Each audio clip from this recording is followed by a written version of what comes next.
ಬನ್ನಿ ಇವತ್ತು ನಾವು ವೆಜಿಟೇಬಲ್ ಕುರ್ಮಾನ ಕ್ವಿಕ್ಕಾಗಿ ಮನೆಯಲ್ಲೇ ಹೆಲ್ತಿಯಾಗಿ ಹೇಗೆ ಮಾಡ್ಕೊಳೋದು ಅಂತ ಹೇಳ್ಕೊಡ್ತಾ ಇದ್ದೀನಿ. ಎಲ್ಲರಿಗೂ RCM ಚಾನಲ್ಗೆ ಸುಸ್ವಾಗತಗಳು. ಹಾಗೆಯೇ ನನ್ನ ಚಾನಲ್ಗೆ ಫಸ್ಟ್ ಟೈಮ್ ವಿಸಿಟ್ ಮಾಡಿದ್ರೆ ಬೇಗನೆ ಸಬ್ಸ್ಕ್ರೈಬ್ ಆಗೋದನ್ನು ಮರಿಬೇಡಿ.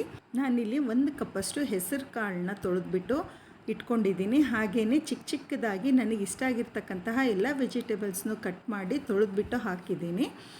ಹೂಕೋಸು, ಎಲೆಕೋಸು, ಕಾರ್ನು, ಈರುಳ್ಳಿ, ಕ್ಯಾರೆಟ್, ಆಲೂಗಡ್ಡೆ, ಹಾಗೆಯೇ ಬಟಾಣಿ ಇತ್ತು ಅಂದರೆ ಬಟಾಣಿ, ಸ್ವಲ್ಪ ಕರಿಬೇವನ್ನ ಹಾಕಿದ್ದೀನಿ. ನಿಮ್ಗೆ ಇಷ್ಟ ಆಗಿರ್ತಕ್ಕಂಥ ಯಾವುದಾದ್ರೂ ತರಕಾರಿನ ನೀವಿಲ್ಲಿ ಚೂಸ್ ಮಾಡಿಕೊಂಡು ಹಾಕ್ಕೋಬಹುದು. ಹಾಗೆಯೇ ಈ ತರಕಾರಿ ಬೇಯಿಸ್ಲಿಕ್ಕೆ ನಾವು ನೀರನ್ನ ಹಾಕಬೇಕಾಗತ್ತೆ. ತರಕಾರಿ ಮುಳುಗೋ ಅಷ್ಟು ನೀರನ್ನ ಇಲ್ಲಿ ಹಾಕ್ಕೊಂಡ್ರೆ ಆಗೋಯಿತು. ನಾನಿವತ್ತು AMC ಅವರ 20 ಸೆಂಟಿಮೀಟರ್ ಕುಕ್ವೇರ್ನ ಬಳಸಿಬಿಟ್ಟು ನಾನು ವೆಜಿಟೇಬಲ್ ಕುರ್ಮಾನ ಮಾಡ್ತಾಯಿದ್ದೀನಿ. ನೋಡ್ತಾ ಇರಬಹುದು ನೀವು ಇಲ್ಲಿ ಸೆಕಿ ಕ್ವಿಕ್ ಲಿಡ್ನ ಹಾಕಿಬಿಟ್ಟು ನಾನಿಲ್ಲಿ ಲಾಕ್ ಮಾಡ್ತಾಯಿದ್ದೀನಿ. ಇದರ ವಿಶೇಷತೆ ಏನು ಅಂತಂದರೆ ಇದರಲ್ಲಿ ಯಾವುದೇ ವೆಜಿಟೇಬಲ್ಸ್ ಹಾಕಲಿ ಬೇಗ ಕ್ವಿಕ್ಕಾಗಿ ಫಾಸ್ಟಾಗಿ ಬೇಯುತ್ತೆ. ರುಬ್ಲಿಕ್ಕೆ ಮಸಾಲೆಗಳನ್ನು ನಾನಿಲ್ಲಿ ಇಟ್ಟಿದ್ದೀನಿ. 2 ಚಮಚದಷ್ಟು ಧನಿಯಾ, 1 ಚಮಚ ಜೀರಿಗೆ, ಸ್ವಲ್ಪ ಕರಿಬೇವು, 2 ಏಲಕ್ಕಿ, ಲವಂಗ, ಹಾಗೆ ಚಕ್ಕೆ, ಸ್ವಲ್ಪ ಮೆಣಸು, ಸ್ವಲ್ಪ ಶುಂಠಿ, ಬೆಳ್ಳುಳ್ಳಿ, ಹಾಗೆಯೇ ಹುಣಸೆಹಣ್ಣು, ಅರ್ಧ ಗಂಟೆಗಳ ಕಾಲದಷ್ಟು ಗೋಡಂಬಿ, ಹಾಗೆಯೇ ಬಾದಾಮಿನ ನೆನೆಕ್ಕಿಟ್ಟಿದ್ದೆ.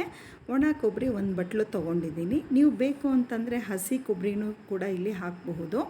ಮಸಾಲೆ ಪದಾರ್ಥಗಳು ಹಾಗೆಯೇ ಅರ್ಧ ಗಂಟೆ ನೆನೆಸಿರ್ತಕ್ಕಂತಹ ಗೋಡಂಬಿ, ಬಾದಾಮಿನ ಹಾಕಿದ್ದೀನಿ.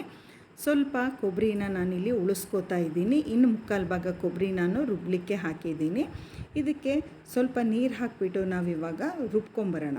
ಇದು ನುಣ್ಣಗೆ ಪೇಸ್ಟ್ ಥರ ಆಗಬೇಕಾಗತ್ತೆ. ಇದೇ ನಮಗೆ ಮೇನ್ ಮಸಾಲ ಅಂತ ಹೇಳಬಹುದು. ನಾನಿಲ್ಲಿ ತುಂಬ ಸಿಂಪಲ್ಲಾಗಿ ನಿಮಗೆ ವೆಜಿಟೇಬಲ್ ಕುರ್ಮಾ ಮನೆಯಲ್ಲಿ ಹೇಗೆ ಮಾಡ್ಕೋಬಹುದು ಅಂತ ಹೇಳ್ತಾ ಇದ್ದೀನಿ. ತರಕಾರಿ ಬೆಂದ ಆಗಿದೆ, ಹಾಗೆಯೇ ಕುಕ್ಕರು ಕೂಡ ತಣ್ಣಗಾಗಿದೆ. ಲಿಡ್ನ ಓಪನ್ ಮಾಡ್ತಾ ಇದ್ದೀನಿ. ನಾನು ನಿಮಗೆ ಮಸಾಲೆ ಏನು ತೋರಿಸ್ತಾ ಇಲ್ಲ ಅದು ಮೇನ್ ಮಸಾಲ.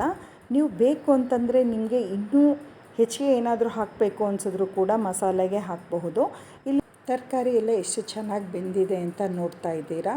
AMC ಅವರ ಕುಕ್ವೇರಲ್ಲಿ ಇದೇ ಒಂದು ವಿಶೇಷತೆ. ನಾವು ಯಾವುದೇ ರೀತಿಯಾದಂತಹ ತರಕಾರಿನ ಹಾಕಿದರೂ ಕೂಡ ಅದು ನೀಟಾಗಿ ಅದಕ್ಕೆ ಎಷ್ಟು ಬೇಕೋ ಅಷ್ಟು ಮಾತ್ರ ಬೇಯುತ್ತೆ. ಇದರಲ್ಲಿ ಯಾವುದೇ ರೀತಿಯಾಗಿ ಒಂದು ಹೆಚ್ಚಿಗೆ ಬೇಯುತ್ತೆ, ಒಂದು ಹೆಚ್ಚಿಗೆ ಬೇಯೋಲ್ಲ, ಈ ರೀತಿಯಾಗಿ ಇಲ್ಲ. ಇವಾಗ ನಾವು ರುಬ್ಬಿರ್ತಕ್ಕಂತಹ ಮಸಾಲೆನ ಹಾಕಿಬಿಟ್ಟು ಹಾಗೆಯೇ ಸ್ವಲ್ಪ ನೀರನ್ನ ಮಸಾಲೆಗೆ ಮಿಕ್ಸ್ ಮಾಡು ಕೂಡ ಹಾಕ್ತಾ ಇದ್ದೀನಿ.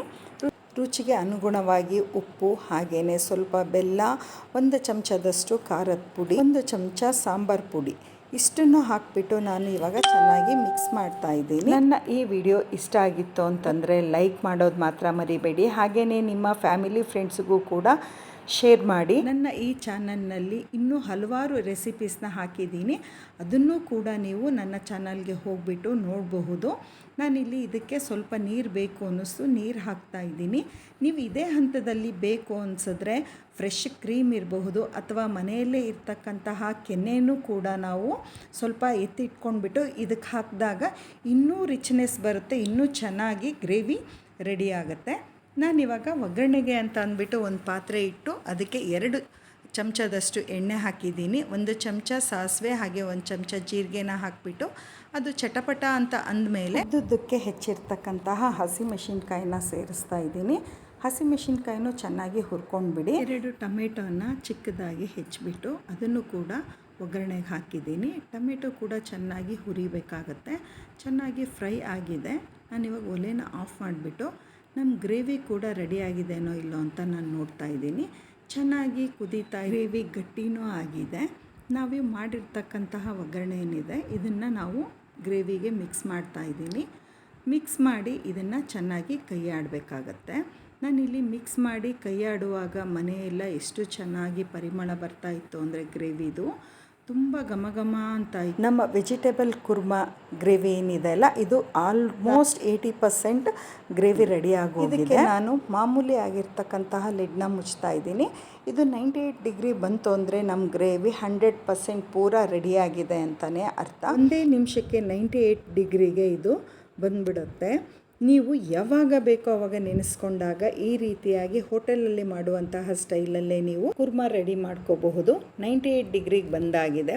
ಒಲೆ ಕೂಡ ನಾನು ಆಫ್ ಮಾಡಿದ್ದೀನಿ. ನೋಡ್ತಾ ಇರ್ಬೋದು ಎಷ್ಟು ಚೆನ್ನಾಗಿ ಕುರ್ಮ ರೆಡಿಯಾಗಿದೆ ಅಂತ ಅಂದ್ಬಿಟ್ಟು. ಹಾಗೆ ನಾವು ಸ್ವಲ್ಪ ಕೊಬ್ಬರಿನ ಉಳಿಸಿಟ್ಕೊಂಡಿದ್ವಲ್ವ, ಅದನ್ನು ಇವಾಗ ನಾನು ಹಾಕ್ತಾಯಿದ್ದೀನಿ. ಹಾಕಿಬಿಟ್ಟು ಚೆನ್ನಾಗಿ ಕಲಿಸ್ಕೊಂಡ್ಬಿಡಿ. ಎಷ್ಟು ಚೆನ್ನಾಗಿ ಗ್ರೇವಿ ಆಗಿದೆ ಅಂತಂದರೆ ಫ್ರೆಂಡ್ಸ್, ಹೋಟೆಲ್ನೇ ಮರ್ತೋಗ್ತೀರಾ. ಅಷ್ಟು ಚೆನ್ನಾಗಿ ಸಿಂಪಲ್ಲಾಗಿ ಕ್ವಿಕ್ಕಾಗಿ ರೆಡಿ ಮಾಡ್ಕೋಬಹುದು. ಚಪಾತಿ ಜೊತೆಗೆ ತುಂಬಾ ಸೂಪರಾಗಿರುತ್ತೆ. ನೀವು ಒಂದು ಸಲ ಮಾಡಿ ಆಮೇಲೆ ಕಮೆಂಟಲ್ಲಿ ಹೇಗೆ ಬಂತು ಅಂತ ತಿಳಿಸಿ. ಇದೇ ರೀತಿಯಾಗಿ ಮತ್ತೆ ಹೊಸ ಹೊಸ ರೆಸಿಪಿ ಜೊತೆಗೆ ಸಿಗೋಣ.